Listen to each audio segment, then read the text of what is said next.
Yo, welcome back, boys.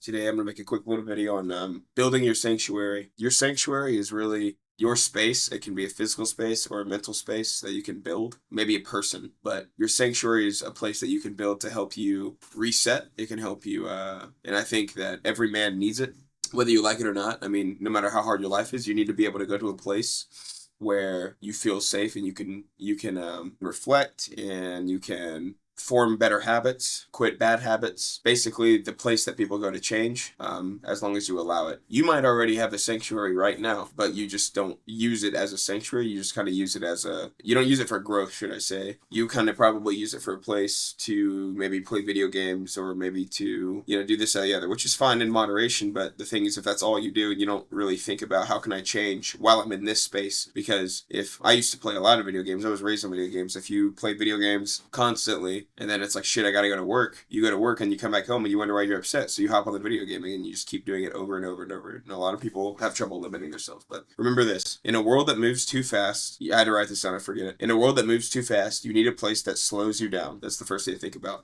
It's a place where the noise dies, where your mind resets, and where your energy gets right. That's your sanctuary. And if you build it, the world will build chaos around you instead of in you. Your sanctuary is where discipline grows, where vision becomes clear, and where pressure turns into purpose. It's not just a room, it's a mindset, a frequency, a space that reflects who you're becoming. You protect it because it protects you. I like to think of it as a guardian angel if it's a person. I have a few sanctuaries. Start by building one. You don't find peace, you build it brick by brick, habit by habit, moment by moment. And I didn't add day by day, second by second, hour by hour, however you want to look at it. You need to involve time. I know time sucks and you don't want to think about it sometimes, but you need to involve time. And when life gets loud, you go back to the quiet, to the fire, to the foundation that you built. Every champion has a corner. This is yours. Build it strong and come out swinging. Perfect example, boxing or MMA fighter or something like that, right? Whenever in between rounds, they go in a corner and their coach talks to them and says, hey, this is what's going on. They're cleaning them up. They're taking care of them. They're taking care of the individual who they know is strong and they know they can handle it, but they're like, okay, we're going to get you back on your feet. Okay,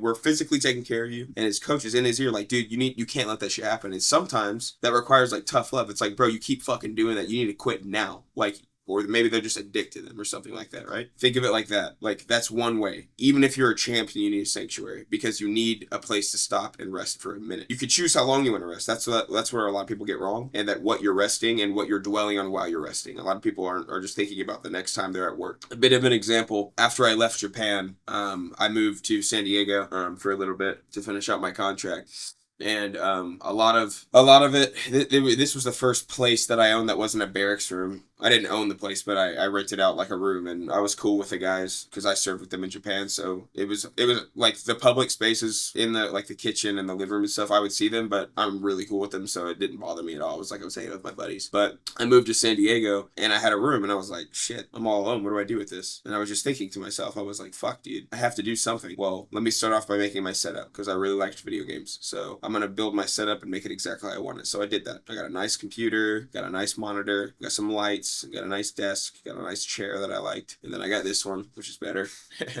But I started off doing that, and I was like, okay, cool, that's done. Instead of just dwelling in this small sanctuary of the desk, confining it, right? It makes me comfortable when I'm in it, right? But instead of just confining it to that, what if I grew it? What if I treated it like a garden and I nurtured it? I fertilized it. I watered it. It got shined light on it, basically. So I made the room really clean, and because I wasn't in the best spot, made the room really clean. And I was like, okay, I started off, I think I'm gonna get a really nice blanket that I like. When I was a kid, my grandma made quilts. My great grandma made quilts, and she'd give them to us sometimes. She made them for all like her church group and everything. She was really a great lady, but she made us quilts, and I'll never forget the warmth of the quilt. But at the same time, it had kind of a cool touch to it. And I don't know about you guys, but I fucking love sleeping cold. Love it so much.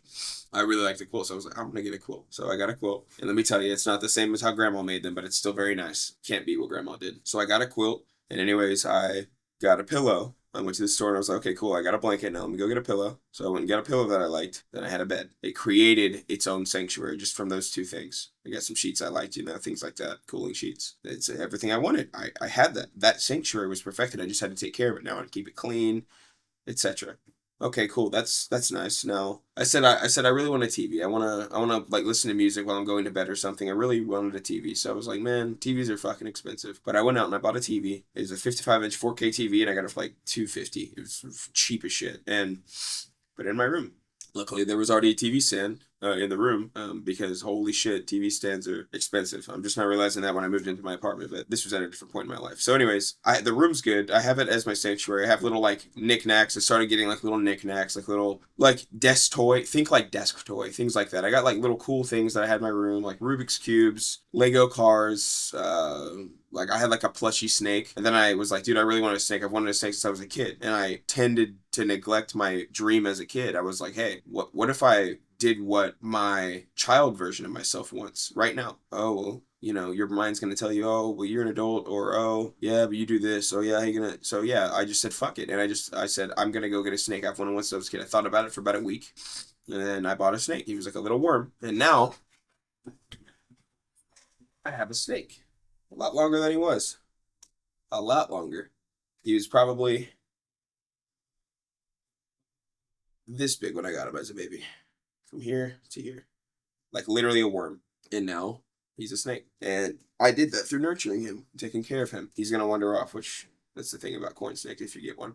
I was like, okay, cool, I have a snake now, I have something to take care of, and it really helped me do better in that sense. Like I have to take care of something else. Now I'm gonna take care of myself. So basically my girlfriend moved in and it's like, okay, we're changing up the sanctuary a little bit, but I want to make sure it's still my sanctuary. I want it to be her sanctuary as well. So I had to come with compromises about certain things. But after that, I nurtured it, and it just became a take care of it thing. That's really at the end of the day, it became a taking care of it thing. And I promise you right now, if you build a sanctuary, it's going to help you tremendously mentally, physically, and it's going to help you grow. And that's where the growth mindset really started. Now that I live in my new apartment in Texas, I have we've built it using the same premise of the sanctuary that I was telling you about. And now we have a little dog named Apollo. Let me go get Apollo. And now I have a little puppy named Apollo, and he's adorable. Here he is. Say hi.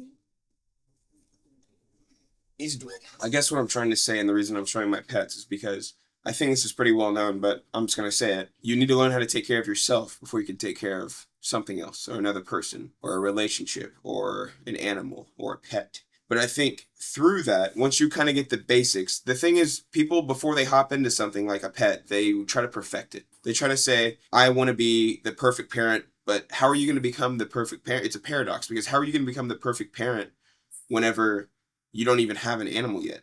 What you're going to learn from books and online? Great. How much can you really learn from that, though? Your own methods, right? For parenting, or being a good boyfriend or husband or father or anything like that. Doing it. I'm not saying just do it off nothing and don't think about it, but I'm saying give it some thought, realize you can get through it, and believe in yourself. I think too many people don't think they can do stuff from whatever mental confines they have, but they have actually yet to do it. So how would they know? Build your sanctuary, okay? Nurture your sanctuary, make it for you, and then you can look towards adding things to your sanctuary. Then you can look towards adding people towards your sanctuary. And then that's the beauty of life. If you have any questions, just let me know. Peace.